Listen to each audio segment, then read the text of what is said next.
everyone, and welcome to another episode of the Wrist Cheese Radio Podcast, your place for horological hot takes, taboo topics, and often unpopular watch opinions. My name is Schmidt, and as always, I'm joined by my good buddy, my co-host. You guys know him, you love him, Mr. Brodinky. Bro, what's up, my friend? Schmidt, I had a bit of a day, but I'm glad it's Uh-oh. over. Yeah, work stuff, you know, life things, but it's behind me, and I'm Okay. here recording yet another episode of the Wrist Cheese Radio Podcast. Milestone alert coming up next week. I guess with this episode, we will be breaking the 50,000 download mark. Yes. We're Good very on close, us. very Yeah. close, very So close. I'm sure all of you are tired of hearing about it, but for us, it's pretty exciting stuff. So And sorry. thank you guys for listening, getting us to 50,000 downloads. That's Also, pretty amazing. also true. Also true. Aside from that, it's been a busy week. I ventured out into the city the other night.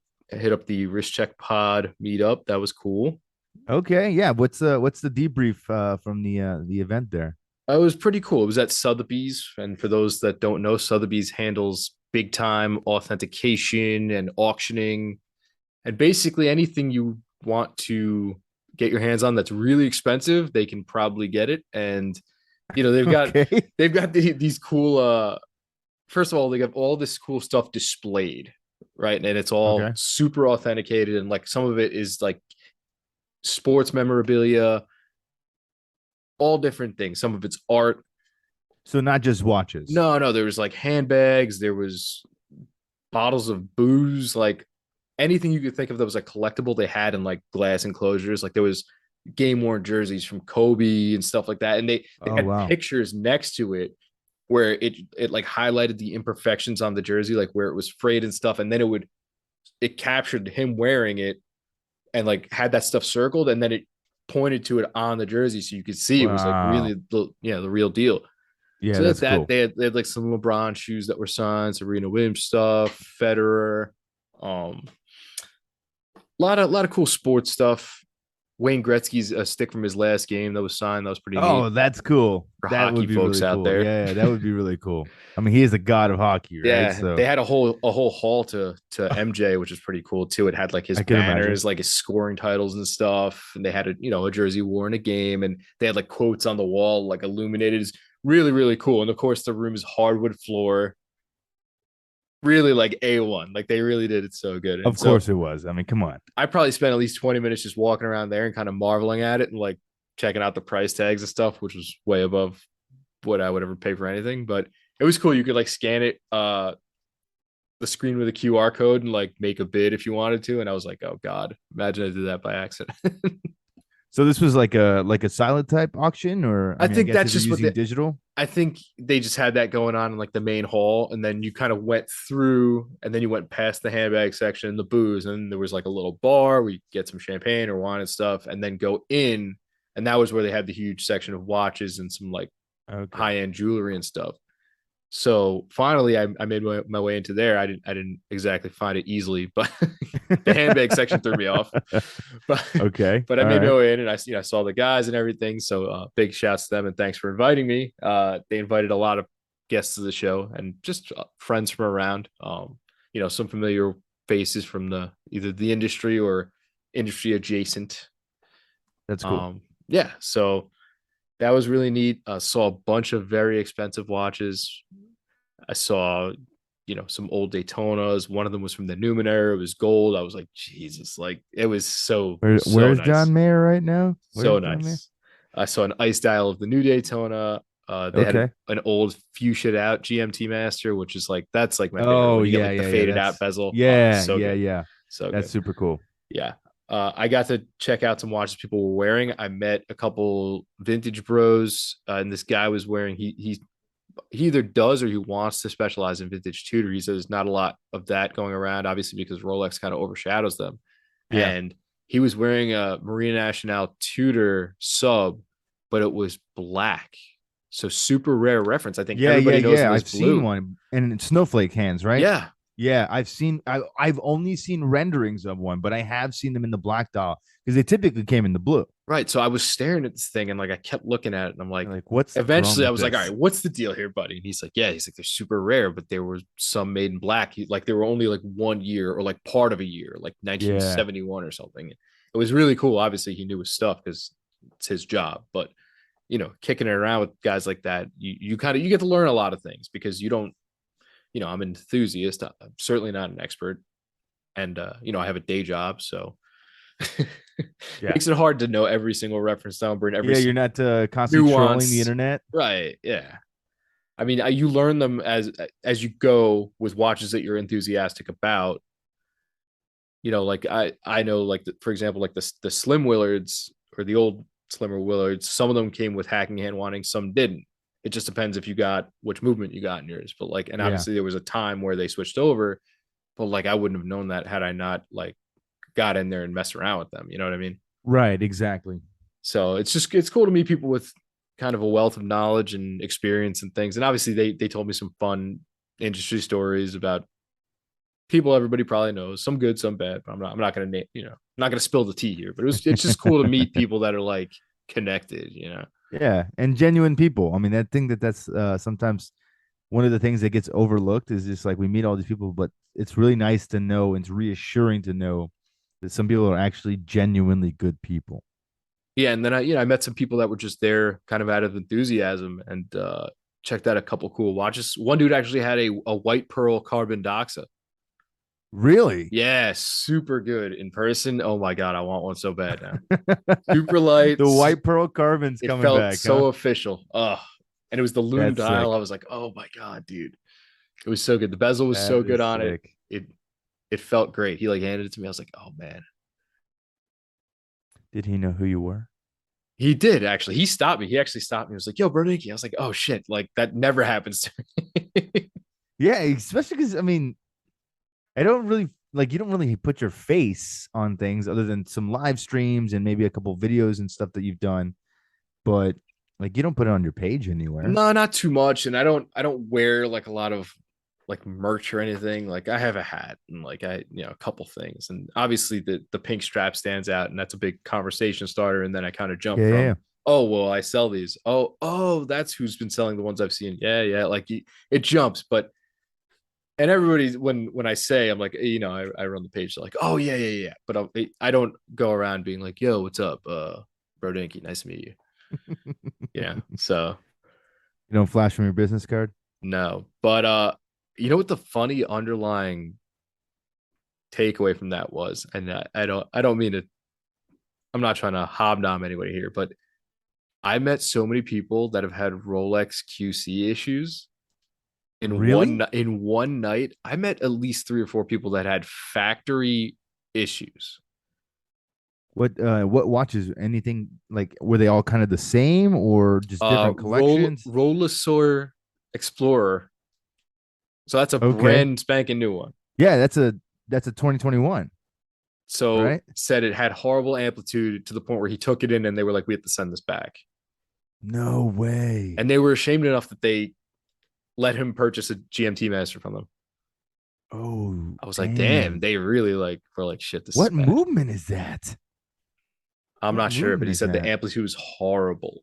Yeah, because I mean, amplitude is one of the major indications for the health of a watch. Right. And I mean, in a watch that, I mean, generally all their watches are supposed to be plus to minus two, right? That's what they regulate them to. Yeah, plus I, two, minus two per the superlative chronometer right. certification. Yeah. So I was like, damn, man. And then the guy we were talking to also had to send back his Bat Girl, I believe it was. So that's another Ah, pretty recent release. but see, and that's a GMT. And see, what I've heard when the new GMTs started to come out and they switched the calibers from the old generation GMTs, because one of my buddies has the previous edition Batman before they changed the movement. That movement never had any problems. But I had heard from different retailers and different people that were selling the Rolexes at that time is that some of these original Batmans and subsequently Pepsis, and even some of, I mean, the root beers and stuff, because they share the same movement, Yeah. they were starting to have like gate issues, or they were starting to have some type of like mechanical like failure, like internally. And I had heard it a few times, but everything that Rolex talks about is pretty close to the chest, so it's not something you're probably going to see out in mainstream. But it's kind of disconcerting. Yeah, and I mean, the guy said he's like, yeah, the rep was talking, and they said, well, we're a little bit short on people like everybody else, and that's where it takes a hit is the whatever you call it, quality control, quality Huh. assurance Huh. Huh. department or Huh. whatever. But I was like, yeah, but you know what? I mean, you Okay. can't check every Okay. single watch, right? You Yeah. can't literally check every single one forever. So Well, and that's the other thing too that people don't realize about the superlative chronometer certification is when Rolex certifies their watches, they batch test them, which means that not every single watch has actually been certified, which is interesting. interesting. Yeah. And I only know that because several of my friends and their contacts in the industry have told me that at subsequent Rolex trainings, those are the things that they've talked about. Because if you put that in contrast to like Omega and their master chronometer certification, every watch is tested. But apparently, according to Rolex, and this is just again, this is secondary information, so take it for what you will. They have said that the actual watches are batch tested, not individually tested per watch. Hmm. So maybe that's how something like that can get through, I guess so. Yeah. especially with amplitude, man, because that is a very clear indication that a watch is not healthy. And so, for those of you out there that are wondering about the movement, I finally found it. It's the 3230, Hmm. which is another updated version. There's a new movement that they launched in 2020, according to the website. So this is the replacement for the 3130 that would have been in the previous generation Explorer ones. Yeah. So that was interesting. At least Interesting. So, like that's some tea, man. it is. By those guys, Rolex did right by them. I have heard horror stories where they have not before. Like there's a guy that the whiskey and watches guys know that took his GMT, sorry, Explorer 2 swimming and the gaskets failed and they just told him he was SOL. They said Whoa. it was his bad. I Eek. mean, but did he have the crown screwed in? I mean, I'm thinking he did if he was bold enough to put in a call and say, "Hey, your gaskets failed." Yeah. Eek. Yeah, that's no bueno. That's an expensive service because that's a dial service, or should say typically a dial replacement because it gets water Yeah. damaged, and then a movement service, which is not inexpensive. Yikes. Anyways, on a lighter note, it was a good time. Hung out. I didn't get my hands on a NATO, but it's all right. I think I'll survive. I think I have enough of those lying around to be honest. But it was a good time, and yeah, thanks again to those guys for having me. And it was a unique experience. I don't that stuff like that is a little bit above my pay grade, I think, usually. So it's fun Yeah. to be able to get in there and mix it up. Yeah, for sure. Absolutely. Absolutely. That's cool. In other neat news, as far as things like that go, like places I don't belong, I am going to have a feature. I don't know if you ever heard of the Watch Annual. I have not. Uh, your buddy Zach is in it. Oh, People's really? yeah, it's supposed to be like the best watches of the year that have come out type of deal. It's like a magazine, it's like a yearly. Yeah, It yeah, only yeah. comes out Okay, once a okay. year, and so Yeah. his photo has been featured in it, and like so I guess it's like your little submission. Like he would put in his photo of whatever watch that came out that year, and then you put a little blurb on the bottom or whatever. So they reached out to me and they were like, "We thought it'd be cool if we put a meme in there." And I was like, "Yeah, That is so obviously I'm sick. in." Right. So That is this so so this sick. guy Justin kind of puts it on, and he contacted me, and we're working on it. And so I submitted one. It's hard because How do me you pick? what well not only that, but everything meme related is like copyrighted. Yeah, So like I'm yeah, like, I yeah. don't know if you're allowed to print anything. And like obviously I can't put ones with people in it. Yeah. So that's tough. It was a a challenge, but but I I got it. wonder if at some point it becomes like art, you know? Yeah, or the not a Creative Commons or whatever. I'm not sure. Because like I mean, like if I painted a like to use a Warhol thing, like you paint the likeness of Marilyn Monroe or you paint the likeness of a Campbell soup can. Like, are you not allowed to do that if you like created the thing? I was checking this out for if you were going to use photos in like a post, like a blog post or something. Mm-hmm. If you took the photo, you're okay. Uh-huh. If it's Okay. somebody else's, it's not. You have to I either see. get permission or what, sign up for whatever their program is where you can use their stuff. I gotcha. So Okay. I'm not sure if it just has to be something you created. Like, for example, I think your friend Zach had the green Willard. Oh yeah, yeah, yeah. And so that was Okay. his submission, but it's obviously a photo he took. Yeah, that's true. Yeah, yeah, But for sure. so yeah, so I went with in true internet troll fashion. I went with the Moser Vanta Black, the all black, because I thought that would be like an obnoxious watch to feature. Because I know it's a concept watch Yeah, of yeah, yeah. sorts, but they use the Vanta Black dial and everything because the material is too hard to actually develop into a case. I guess like it's super fragile and they can't really like bang it around at all, so it wouldn't be able to be sold. But I thought the concept of it was so neat and trolly that I was like, all right, I'm gonna play off this one, and I got it. And hopefully when it comes out, I'll share that out. So I thought that was a neat That is little so cool. tidbits. That's so cool, man. Congratulations. Yeah, That's so it's amazing. like a little footprint I put somewhere. Well, now I definitely have to get this. I have to buy it when it comes out. And I'm looking at some of the previous people that have been featured in these before, and you're not Not in like this bad is company, right? no, you're not in bad company at all. Like these are some pretty heavy hitters and some people that I certainly recommend recognize. I mean, Cat was in the one from last year, Yep. Cat Shoulders, Mm-hmm. and Bark and Jack, or Adrian from Bark and Jack. There's some Cole Pennington was in one. Like there's some people here that are pretty impressive. So that's amazing, man. Congratulations. That's Yeah, so super cool. it's cool to just have the hat in the ring. Yeah. You had to when you find out when it's gonna be published and it's available for sale, you have to let me know so I can pick up a copy. All right. Well, I think it's got to be out by the end of the year, right? It's an annual. Yeah. I know they said I think they were putting it together this month because I had to have it resized and kind of worked out by I think the middle of this month. So I got it in. I got my little creation done somehow, some That's way. so sick. That is Yeah, so sick. So pretty cool. pretty neat. Okay, enough boring you with stuff about me. We got some new drops this week. Yeah. A lot of it in brands that I very much enjoy. So I guess we'll just kick it right off with Seiko. Seiko has an Alpinist Euro only, pretty interesting looking. They're calling it. I can't remember what it's the Rock. Rock tile or something? It's something like that. I keep going to Rock type like Pokemon. It's That's the funny. Rock Face is the name. For those who like to hunt the serial numbers, it is SPB 355J1.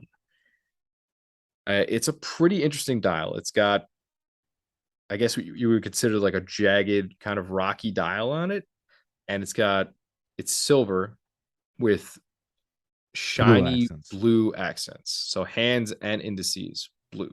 Yeah, it looks good. It looks really good. For some reason, I think it's because I owned a bat like this. It reminds me of an aluminum baseball bat from Little League. I think I had an Easton that was just like this, and I can't get it out of my head. Oh my gosh. Come on, dude. Come on. I mean, I love the Alpinist. The Alpinist is one of my favorite watches out there. It's just Yeah. I keep looking at this and I keep going baseball bat. I don't know why. I think it's just the shiny blue. I think that's Yeah, what's it's doing it. it's got to be the overly metallic. It's it's It is. it's it's that point where it gets to become overly blue, like Yeah, it's like super blue, like that's not what it just like is. a blued color. But I like it. I think rock face is an interesting name for it, Yeah, but I think overall it's a really aesthetic looking watch. Like it's aesthetically pleasing, and I love the contrast. And that's kind of one of the great things about sports watches is having a watch with nice contrast.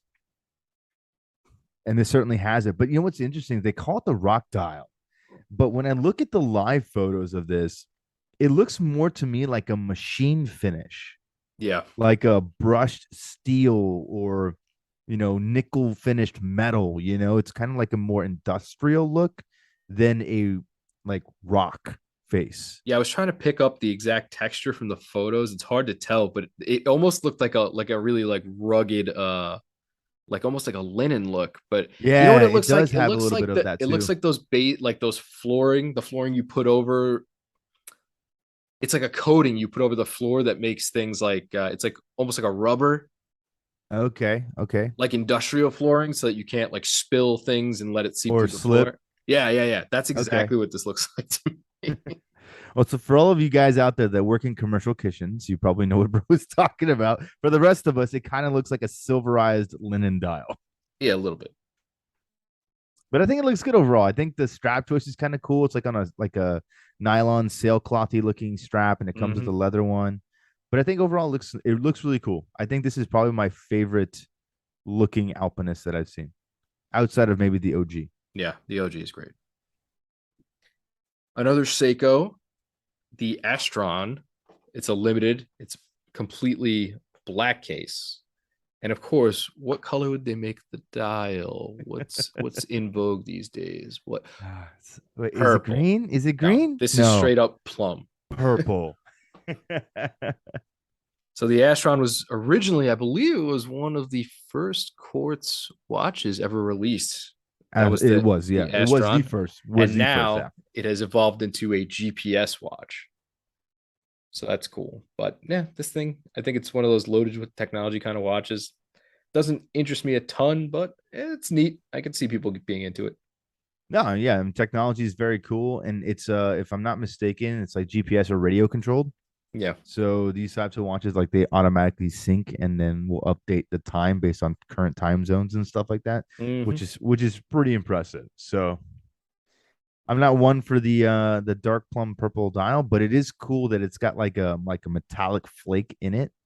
So it kind of looks like the starry sky, which is pretty cool. Yeah, and So it's got that purple and black look. So if you wanted a Black Panther Royal Oak and you couldn't afford it, or you didn't want Black fair Panther's choice. balls at 6 o'clock, this could be your watch. Hey, you know what? We should have seen it coming. We should have seen purple coming because of the Black Panther. I thought about it. We I should really have have. seen it. And what's funny, that kind of goes back to a little bit about how you and I first met, which is a story for another time. Yes, yes, it is. Which is a story for another Yes, time. it is. Jumping Seiko to Grand Seiko. Grand Seiko's got a new high beat. It's the SLGH013, and it's in steel, but it looks a lot like a snowflake. So if you It are does. not a titanium bro, but you are into the Or snowflake Broette. look and you don't like power reserves, this might be your watch. Yeah. It looks nice. I mean, again, it's what has been said about Grand Seiko will continue to be said. It's finished well. It looks nice. The aesthetics are very congruent. Like it looks fantastic. And again, you said it right. Like it's not. It looks like a streamlined snowflake, right? The dial's not so aggressive. It's got more of like a frozen ice pattern versus what they've used in the past. No power reserve indicator right on the front of the dial, and it's a high beat. So we're now a mechanical version, not spring drive. So I think it's cool. I think it'll do well, and it's in steel. So I imagine the price point will be probably slightly less than that of the Snowflake, but I could be completely wrong. I'm curious what this ever brilliant steel they're describing I'm is going to wondering if bring it's to the kind of table. like I'm wondering if it's kind of like their the stay it's not stay bright. What's the coating that they put on watches? They do it like on the Prospex line. You know what I'm talking about, bro? Bioshock? Yes. I wonder if it's like that. Like, or is it Diashield or Dia Diashock? Shield, sorry. Not Bioshock. Diashield, Dia right? Shield. That's the one. Yeah, I'm wondering if it's something like that. But it looks like the color, because typically with the Diashield coating, correct me if I'm wrong, they have more of like a dark grayish color, but maybe this one looks like it is more true silver tone, like a traditional steel. Yeah, you combine that with Zaratsu polishing. Who knows what the hell you get? That's That's very true. That is very true. I Yeah. do like the style a lot, though. It looks like the ice skating rink after everybody's already skated on it. Yeah, yeah, that's what I was saying. Like Like it a needs a frozen ice Zamboni. style. That's what we just call it. It's the Grand Seiko The Zamboni. Zamboni. Hey, I'm you know with what? it. We're starting it right. We're starting right here. The 44 GS Zamboni. I'm with it. I think that's a great name. I mean, it kind of rolls off the tongue. I mean, we already had, what is it, the Zimby, right? Yep, What's the Zamboni, right? that's right. Couple more. Baltic dropped a pretty cool limited in collaboration with A Collected Man. It riffs a little bit off of Patek Philippe, but again, for those who are not in the market for a Patek Philippe, this may be your watch. It's kind of got that. What's the reference? It's a Patek 96. Yeah, it's a reference 96 Calatrava, and it's interesting because Collected Man did a whole write up on like identifying specific types of Patek references, and this particular 96 that it's riffing on is what they consider the 96 with a roulette dial, which was a very rare version of the 96. It's got an offset small seconds hand, which is pretty cool. Overall, looks good. It does look good. It does look very, really good. I think I like the handset on the original Paddock that it's riffing a little bit more, Okay. but because these are more like a Dauphine shape, so more like a sword shape Yeah. almost, whereas the original ones that were on the Paddock was actually more like a leaf shape. So other than that, I think it looks really cool, and I know a lot of people out there really love Baltic. I'm one of those people in that camp. I have a buddy that bought this type of Paddock, or I'm sorry, this type of Baltic, but he has the like the previous, like the standard production model with like the Okay. Breguet numerals. He likes it a lot. He's a listener to the show, so shout out to you, buddy. You know who you are. But yeah, he really likes the watch. Has had it with the small seconds, so I think this is kind of a cool evolution. It's obviously a much more modern take on that style versus the kind of more antiquated Breguet style numerals, but I think it's going to sell out. I mean, it's a Baltic, it's an LE. It looks really cool. And that's So the MR01 Blue Roulette for those who care. blue roulette, yeah. Last up, one that you and I are both a little bit over the moon with. Timex dropped a Marlin 40 Bringing the mils fire. automatic. Sunray green finish looks phenomenal. Phenomenal. I mean, amazing. Like when you sent me the rendering of this watch, you're like, did you see this? And I was like, no, how did I miss this? Because I absolutely love it. I love it. I love everything about it. The So dial is fantastic. The numerals are amazing. It's yeah, a Marlin. it's got what do you call that? What would you call it? An Art Deco style numeral at 12, 6, Yeah, 9, and it's 3, it's kind of that way. But I mean, or we like a even little saw some. Bauhaus almost. I don't really know exactly what to pinpoint it as, but it's certainly a mixture of different designs. But I know in the '60s that this type of design was pretty prevalent. I mean, Timex is obviously riffing on this because they did a watch with this before. You also see kind of a similar number style to like, I have a first generation Diver 65 from Oris. It's Yeah. like kind of same funky Yes, numbers. yes, it is. That's just it's awesome. And this color green, you were describing it to me, and I'll let you tell our listeners exactly how you described it because I think it's so spot on, and I think it's so good because it looks amazing, amazing. So in line with a recent meme of mine, and if you haven't seen it, go check it out. To me, this green, I was trying to place it, and it's not quite alpinist green, and it's definitely not too emerald. What this reminds me of is the amazing shade of green that many of the Kermits faded to because they're aluminum bezels. They've aged out, and this is a little bit of what you get. And I think that is exactly what I like about that watch so much is you get that kind of patinaed green look. Yeah, And so this is a little muted, and it's got I guess you'd call it a radial sunray finish on it. And it just oh, looks it's so really good. good. And they do those pretty aggressively domed crystals on these. So I can Yeah, only imagine. I mean, I see like a little live photo they have going. It looks really, really good. yeah, And they make it it in blue does. too, but I think the green is far and away the winner Yeah, I here. mean, you told me that there was a blue, and I looked at it like, nope, where's the green Pass. one? Like, where's the green one? And again, we know green's a hot color. A lot of brands are doing it, but even still, this is done in a way that still feels kind of like refreshing and different, and I like it. And again, for what, $250 US, like it's a simple Wait till it goes on automatic. sale. It's a simple automatic. It's going to be, core collection. It's not a limited edition. Um, it's got some type of derivative Miyota movement in there. I think it looks great. And to me, what's also nice about this particular Marlin, and one of the reasons why I never bought some of the previous generation automatic versions, is because I always felt that the hands were a little bit too small Okay. or too short on the other ones.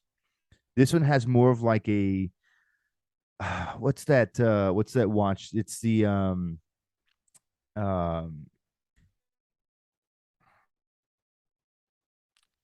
the JLC, but it's their like their scientist engineering watch. The geophysic. Yes, thank you. The Geophysic. Yes, yes, yes.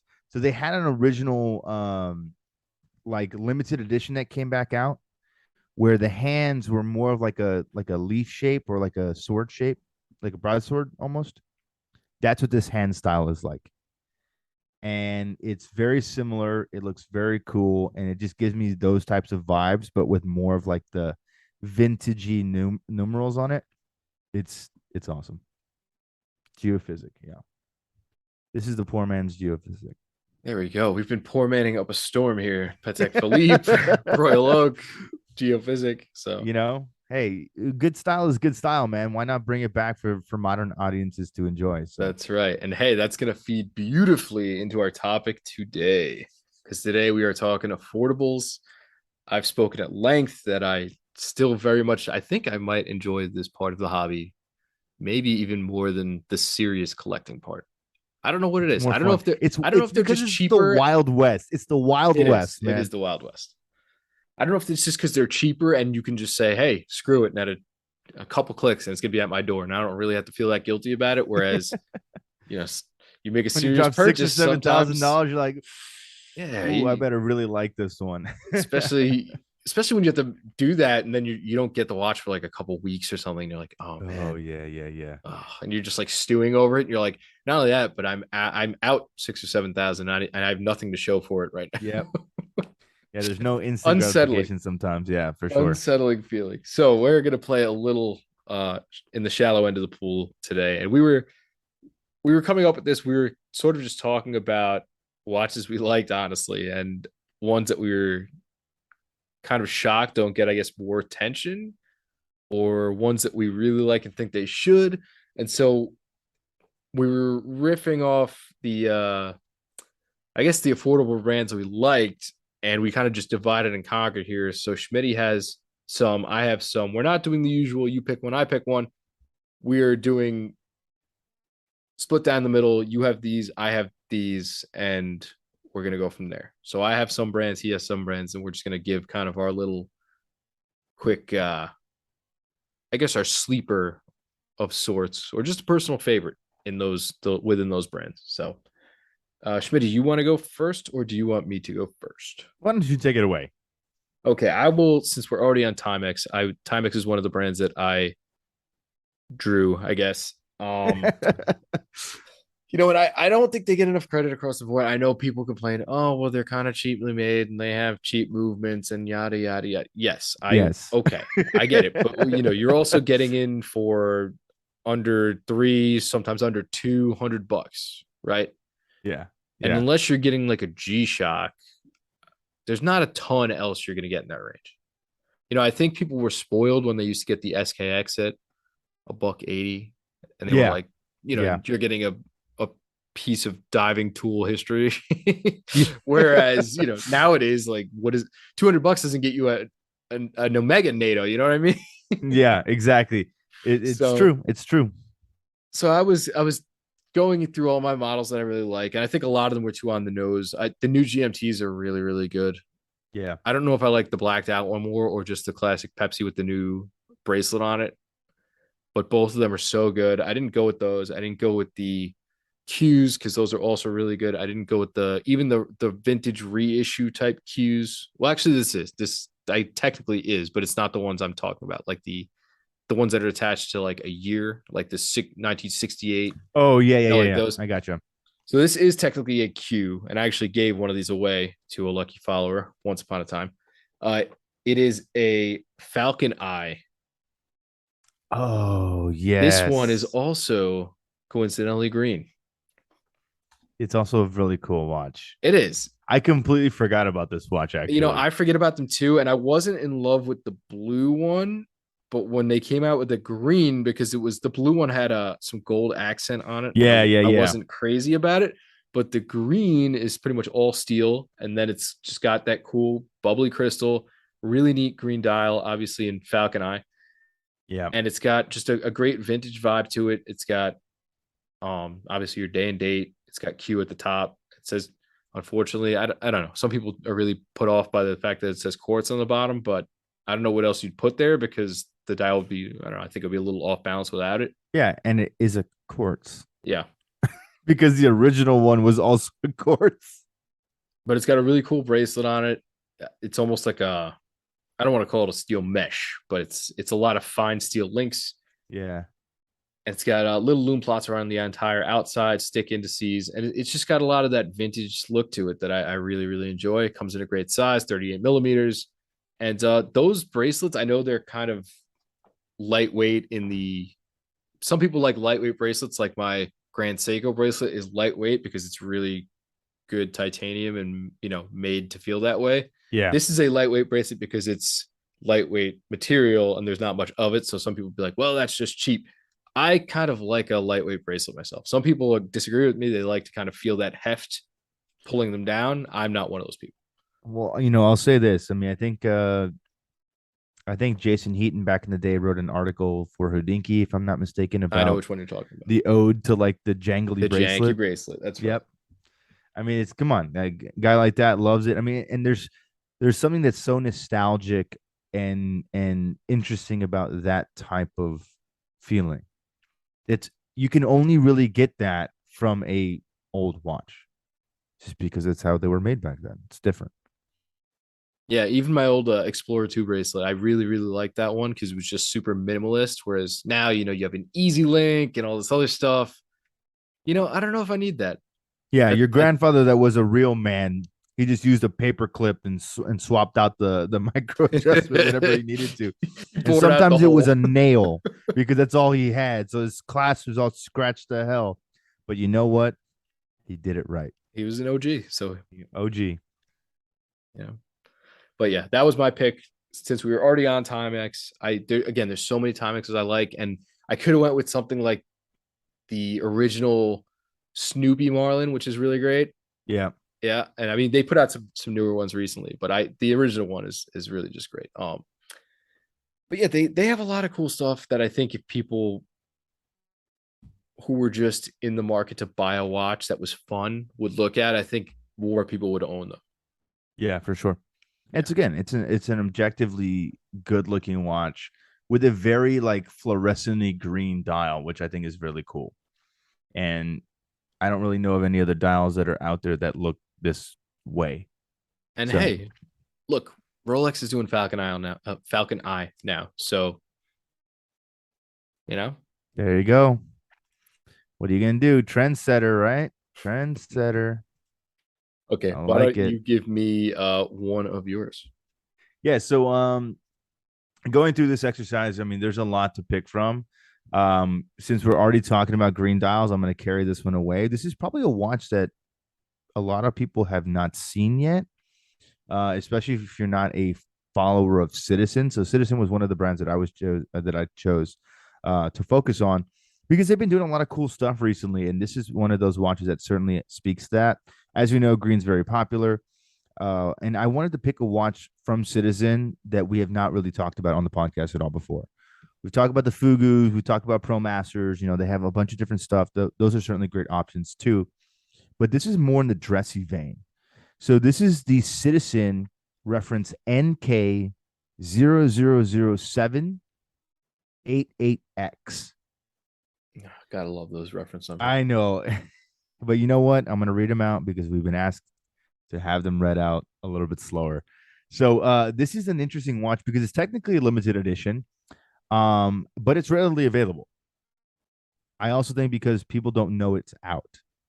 So this will be an interesting watch to see if it starts hitting our feeds very, very soon after this podcast airs, because it's a really cool watch. So this is a Citizen watch. I believe it's a limited edition of 1959 pieces.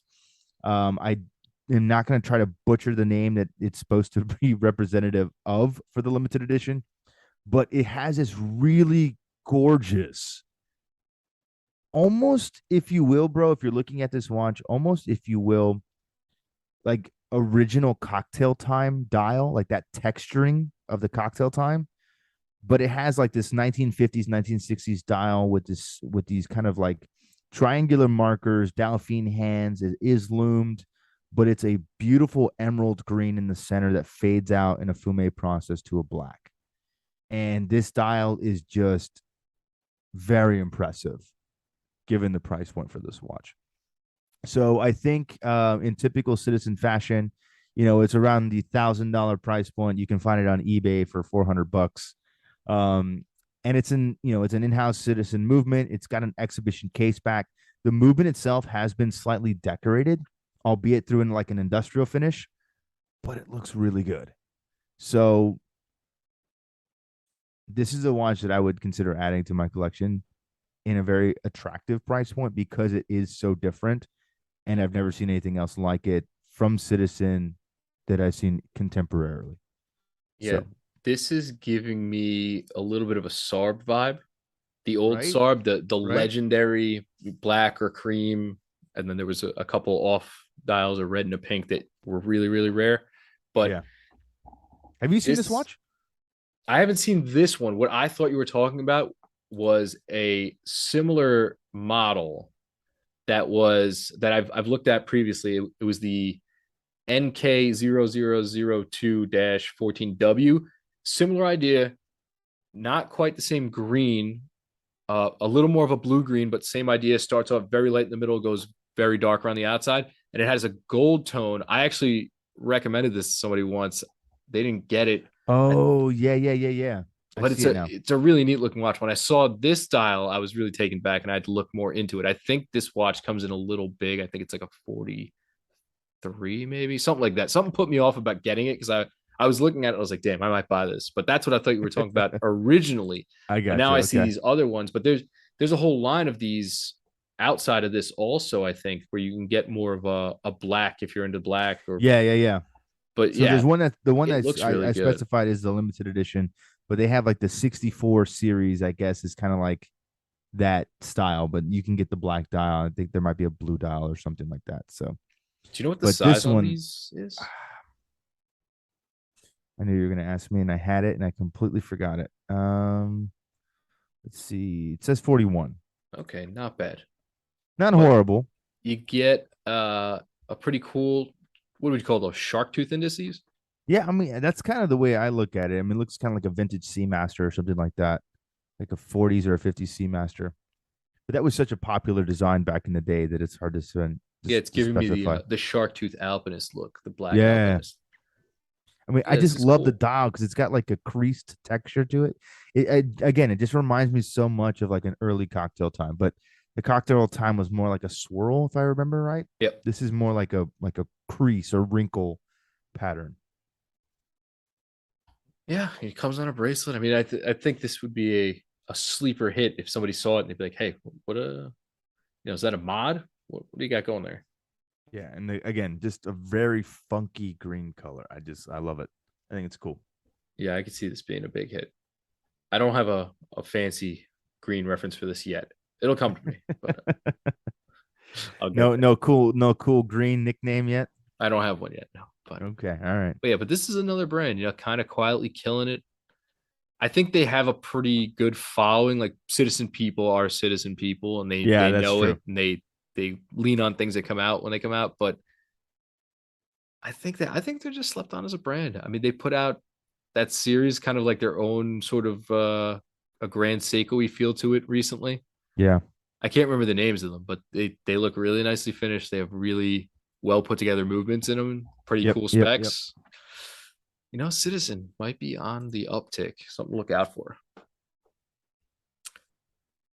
Okay, I also have Hamilton in my stable here. Okay.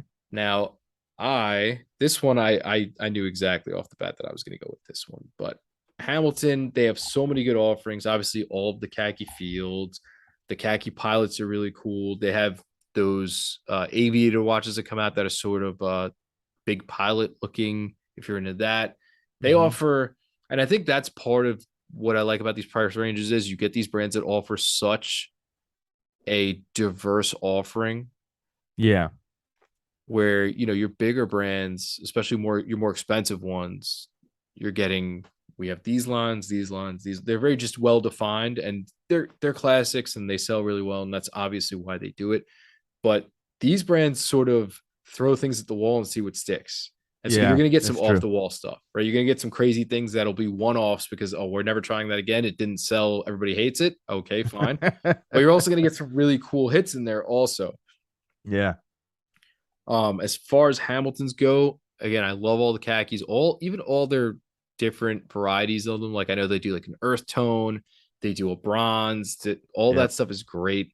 You have some really cool, like the Ventura, you have the Murph, Yeah. you And know, I saw a guy wearing a bronze at the airport a few weeks ago, and I almost was gonna be like, "Hey man, nice watch," but it was like midnight. We were both exhausted from traveling, I know so I it's was like, you the know approach what? anxiety is real, man. I told you, I Yeah, walked yeah, right by a dude shoulder to shoulder who's wearing a No Time to Die Seamaster, and you did. I was gonna just yell out. I didn't even know what to say. I was just gonna yell out, "No time to die," and see what he did. Like if he didn't turn around, he didn't know, and he was a nerd.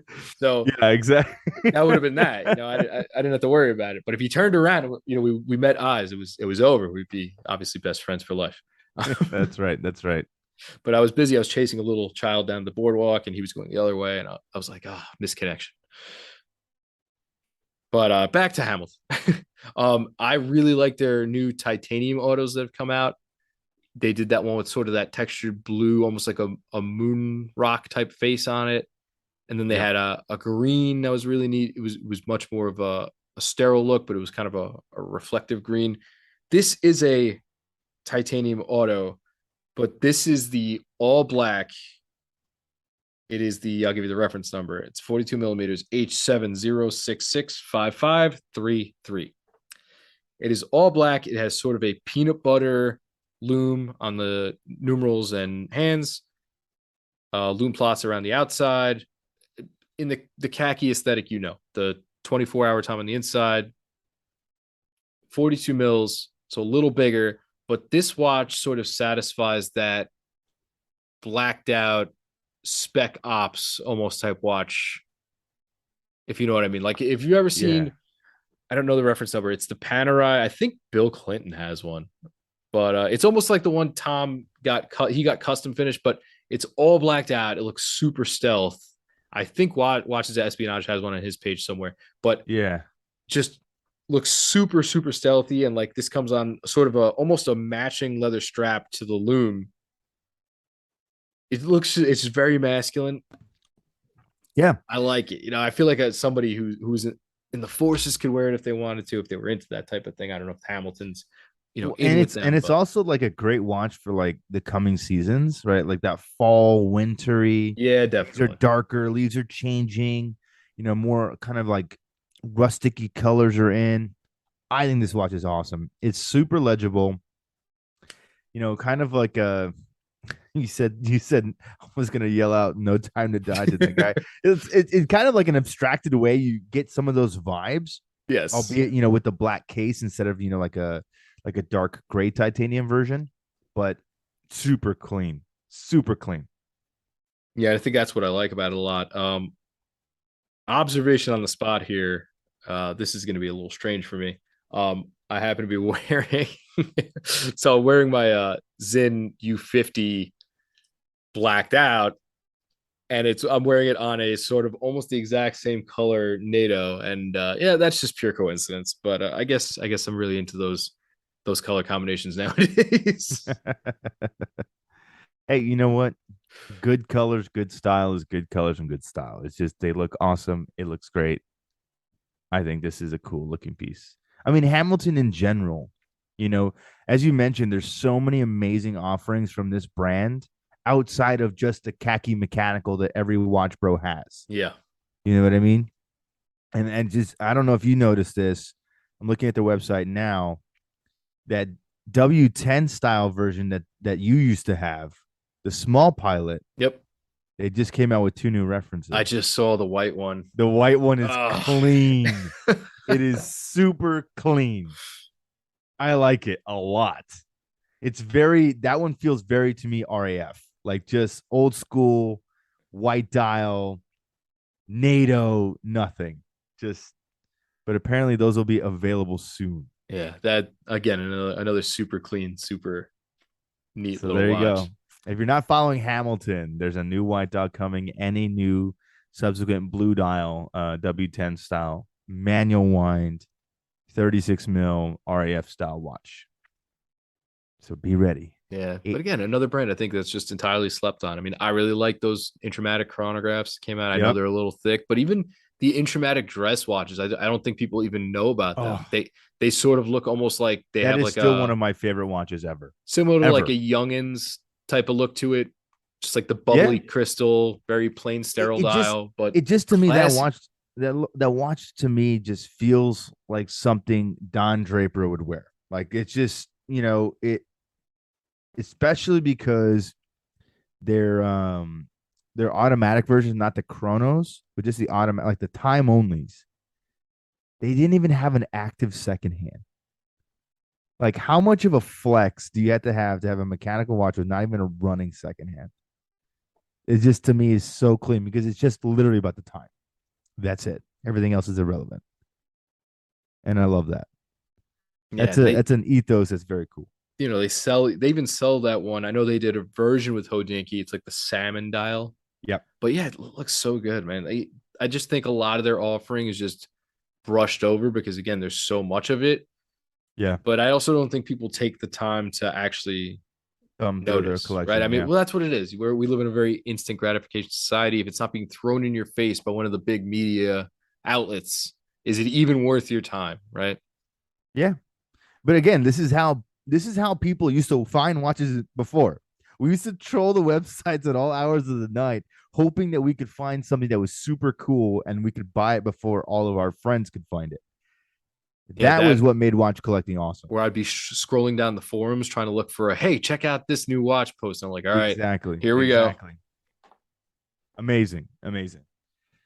So, carrying on somewhat of the militaristic theme, this was a watch that was announced last year. Initially, it got some pretty big press from even some big brands, but I just think quickly it fell out of favor with a lot of people because of its odd proportions.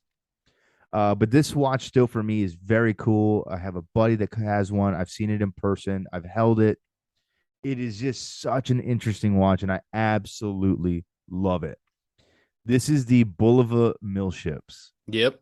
I've talked about this watch briefly on the podcast before, but I absolutely love this watch, and I will continue to say it's an underrated watch in the collection for Bulova because it's one of their only real divers outside of the Devil Diver, and it's so cool because it has a unique military style history.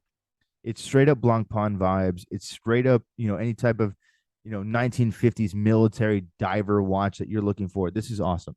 And the fact that this is a watch that was truly inspired by a model that was delivered to military divers but never sold commercially to the public is even more intriguing to me.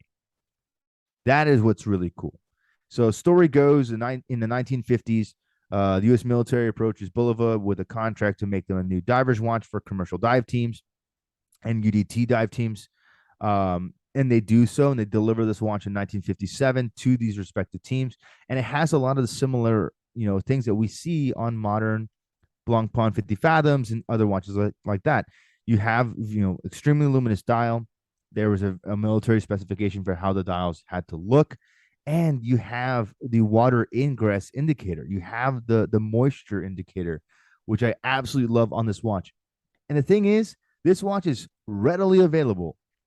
When it first came out, it was a little confusing because there was two versions. Yeah. One was a limited edition version that came with a cool box and like a diving helmet and a cool logo-y thing on the back. Then this version came out and there's a standard production model. The only real noticeable difference other than the accoutrement is the fact that one is on a black strap and one is on like a blue strap. That's it. But I think the hardest pill to swallow for people is the fact that this watch has a 16 Yeah. mil lug width. And I get that. But a lot of watches, if you go back to military era pieces from the 1940s, 1950s, they all had 16 mil lugs. This is just an oversized watch that Bulova just didn't think to make the lugs wider, probably because they were already using straps from pre-existing watches. I So mean, it's an dude, interesting even burden that way. some modern marathons have the teeny tiny lugs on them. They're just stuck with the tradition of Well, and I minimalism. just think too, it's also out of necessity. It's like, Yeah. all right, we've already made 16 mil straps for 20 years. Let's just keep using those because we already have access to them. Let's put them on the watch. Yeah. So I think it comes out also too with necessity. There's not a lot of overabundance during wartime, but I think that this is an amazing watch. There's been so many people that have covered it, from Teddy Baldassare. There's great YouTube videos on it, but it's just not a watch that I've seen actively out in the community. And it's got one of the coolest bezel mechanisms of any watch I've ever played with, because this one, in order to utilize it, you literally push it down and then you rotate it. So it is a locking bezel Interesting. on a watch that's right now, I think it's $800 or so retail. Bulova on their website is running a sale on these for just over $700. They're $716 right now on the Bulova website. So very cool watch, never commercially sold, and something I think you should add to your collection because it's awesome. So I was talking about how I met those two dealers, right? And one was wearing a Tudor sub, the other one, Blancpain. Oh Yeah, man. like a mil spec era Blancpain, super awesome. This Oh, totally just reminded me of that. I was like, damn, bro. Damn. there's something about that design language that's Yeah. just so like I can't even wrap my finger around it. It's just so like hyper masculine. I don't even know what it is. Maybe it's to the point of toxicity, but it's just there's something about this watch that is just like, this is the watch. This is the crap hits the fan watch. I'm strapping it on and all things will be okay. You know what I mean? Yeah, I mean, dude, I'm looking at an ad for this thing and it's got the old style diver with the hose that connects up to the boat, like plugged into, I forget what Yeah, you yeah, call the helmet. It's got a funny yeah, name, but yeah, it's just it's very serious. You know, it's very like you could yeah. die doing this type of stuff. Absolutely, man. Absolutely. And But could you imagine this little rinky dink watch is like what these guys are strapping to their I wrist to know. go do this stuff? Like that to me is even more impressive. Like this was a tool. It was designed to be a tool. Yeah, and I'm slowly kind of finding humor in the diversity of the dive community, I guess, because you have people who are commercial divers and people who do work underwater, recreational divers, yada yada. And like I guess they kind of razz each other from what I've seen. It's a little funny. Yeah. It's a little funny. I gotta get the homie submersible wrist on here one day. We'll have a good chat with him. Yeah, for sure, He for can give us sure. the tea on that. Absolutely. You know there is tea. You know for Oh, 100% definitely. there's tea. Come on. Oh, yeah. No, that's a good pick though. That's a good pick. I when I saw it and it came out, I thought it was really cool. I actually know somebody who bought one of these recently too. Not personally. If you go back to my Donnie Darko meme, a watch friend, not a real friend, a watch friend. But he A just watch picked up one friend. of these and he thinks it's amazing. And he's like, the 16 was a little bit getting used to. I think it's weird just because you're not used to looking at it proportionately. But I think once you probably put it on, it probably feels like awesome. Because that's how I felt when I tried it on. I was like, you know what? It's unusual, but unusual in a good way, not like a bad way. Yeah, I mean, I can see less surface area hitting your wrist. I think is probably better off for the wearing pleasure at least. Yeah. Yeah, I don't really All love you boys thicker are concerned straps. about taper until there's actual taper in your life, and you're like, whoa, hey, this is a little bit too much. All right, my last up obviously couldn't go an episode without talking about Seiko. So here we are. Did you have an aneurysm trying to pick which one you were going to talk No, about you know, today? I again trying to go with something that not a lot of people either own or have seen is a little it narrowed things down really quickly because obviously I can't go with things like your standard stuff, your turtles, your prospects divers, all that stuff. Yeah. I wanted to so badly just go on a super long rant about the Seiko Solar line that I have. I have the Pad Eye version, but it's the little 38 millimeter solar diver. It is so good. It is not the one I'm picking, but it is so good. They make it in a straight up black. They make it in the new Patty colorway. They make it in green and blue now, and I'm sure they're just going to keep going because let me tell you, that thing it just kicks ass. It's small. It wears phenomenally. It's obviously very lightweight because it's solar quartz. I have it on a rubber strap. It's such a pleasure to wear. It's a watch that I will pick up daily for weeks because it is just awesome.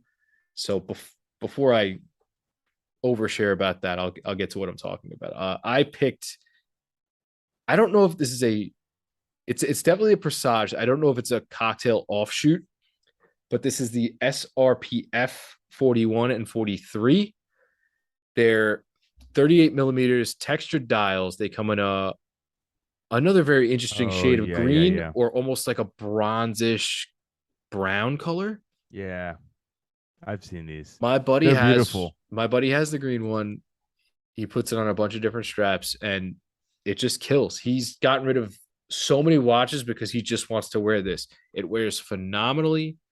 It's a Presage, so it has all this cool texturing on the dial. I don't know if Yeah. you know what you call that texturing.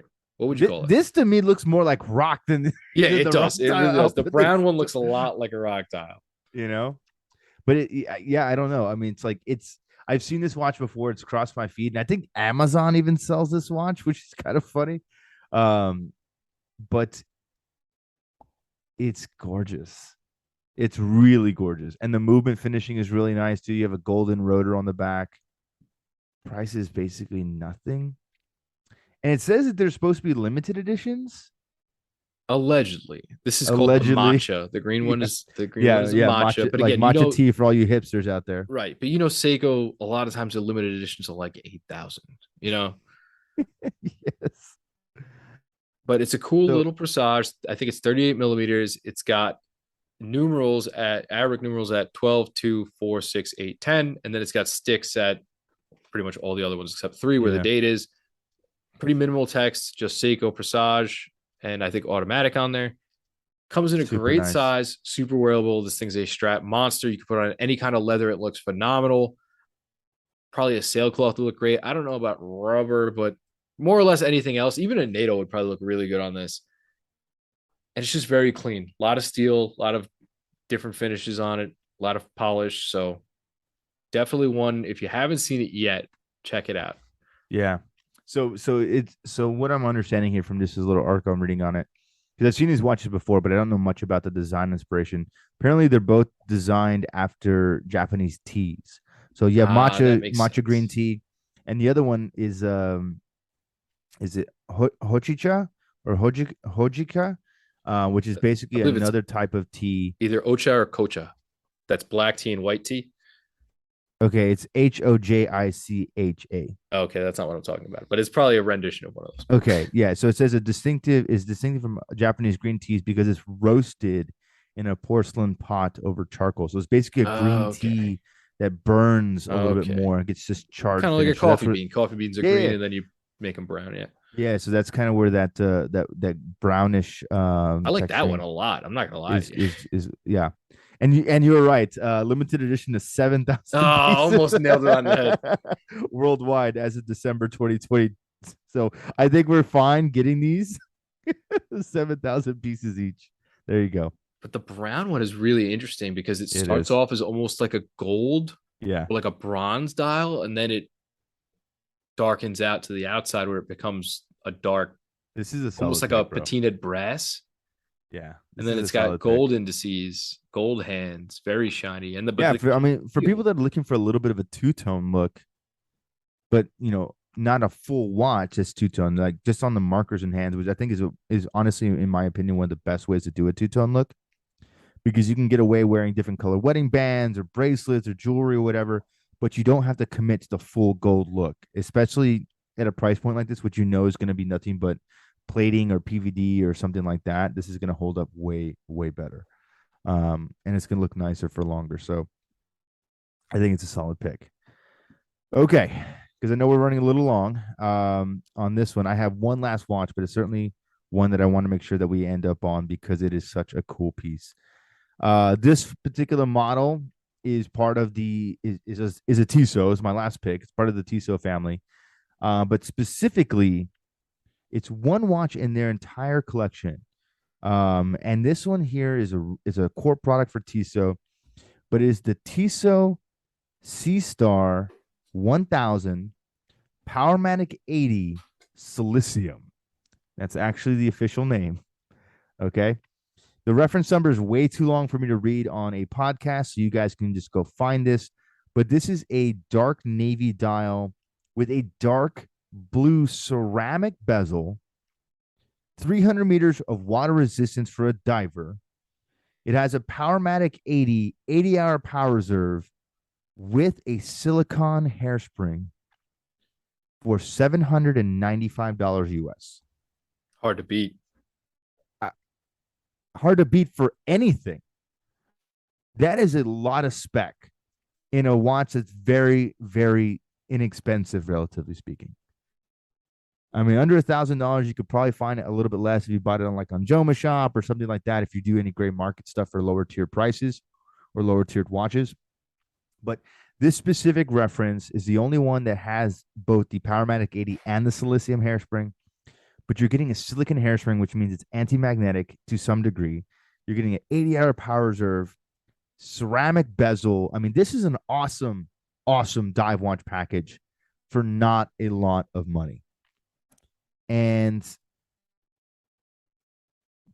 it's a Tissot. So you're also getting brand heritage. You're getting pedigree there. You're getting the power of the Swatch Group. Take that for what you will, good, bad, and indifferent. But you have serviceability, you have long-term reliability, warranties, things like that. They're international. This is a really cool piece. It comes on a blue fabric strap, but through Tissot's website, they sell rubber strap versions. They sell mesh bracelet versions. You can get really whatever you want to add on to this. It's a really impressive looking watch for nothing. So I don't know. This is one of my favorite watches. I've recommended this countless to people because of its specs, but I think it's going to be really, really cool. Yeah, and like you said, ton of watch for the money. Nice diver look to it. Not really much to complain about. I know even before the show we were talking about, and this came up because of the Powermatic 80s. I not sure if probably if you're listening, you might have seen it. A Block to Watch covered it recently. There's a Certina diver that I really liked. That if you are looking for No Time to Die and you are not looking to pay No Time to Die, like this watch, it's 43 millimeters, but it's a Certina, so it's got Swatch heritage there. It literally has like an Omega bezel on it, and it's got the coloring, and it looks really good. It's got a Powermatic 80 movement, and it's a 300-meter diver. And it comes in under $1,000, and it's like the same idea. And I'm like, damn, dude, like, how do you beat that? Right? I mean, the new Pelagos is not 300 meters. Yeah, exactly. Right. The new Pelagos is not 300 I thought I was going to make it through an entire episode without mentioning that watch, but oh well. No. It's going to come back. It's coming back. And the other thing, too, that you forgot to mention on this is titanium. That's right. That was a big seller for me because I was like, it's 43 mils, might be awkward, but it's titanium, it would probably be lightweight. Yeah, and again, if you're talking about like No Time to Die vibes, like that's I mean, you're also getting the material, right? So that's very cool. Yeah, this is their Action Diver, 970 Swiss francs, so around $1,000 or so US. But a cool watch. So, yeah, I don't know. I think we've thrown a lot of bang for buck into this episode. I mean, some of the stuff I think is a little mainstream, but I think for a lot of people, they'll be pleasantly surprised to find this stuff. I mean, this is kind of part of how I like to discover things. I mean, I've found watches from listening to podcasts or just reading people's articles, and I'm like, damn, who the hell knew this existed? But exactly, I think we're all better for it. I think it's part of the more is merrier thing. I think it's part of, there's watches for everybody out there. It doesn't necessarily have to be popular ones. Yeah, for sure, absolutely, and hopefully this sheds a little bit more light on stuff that, and encourages you to go out there and do some more research yourself. That's also something that we want for you guys to get into and go find stuff. let us know when you find stuff, and send it to us, tag us in it, whatever you guys want to do to help keep this conversation going, because too many times we listen and we default to the same thing. So hopefully this is a little bit more of an extra taste of something different. Yeah, I thought it was going to be nice to have an episode where we weren't talking about all the usual stuff, Rolex, Speedmasters, blah, blah, blah, blah. I think it gets tiresome after a while. And I know Yeah. those are the hits. And this is a hobby of, that likes to play the hits and they like to talk about that stuff. But, like I said, this is a part of the pool that I enjoy. And I think once in a while, it's a nice change up, nice change of pace. Talk some affordables, talk some fun watches. Remember why you got into it and how much you liked it when you were just a guppy. Yeah. Right. Many, many moons ago. Yeah. So I think there's a little nostalgia in that for everybody. But yeah, I think that's all I got, Schmidt. What about you, Ed? That's it, buddy. I'm good to go. All right. In that case, we'll see this one out. Ladies and gents, thanks for joining us on this episode of Wrist Cheese Radio. And yeah, this one should get us across 50,000. So congrats, buddy. Thanks, man. All right. You too. Be good, everybody.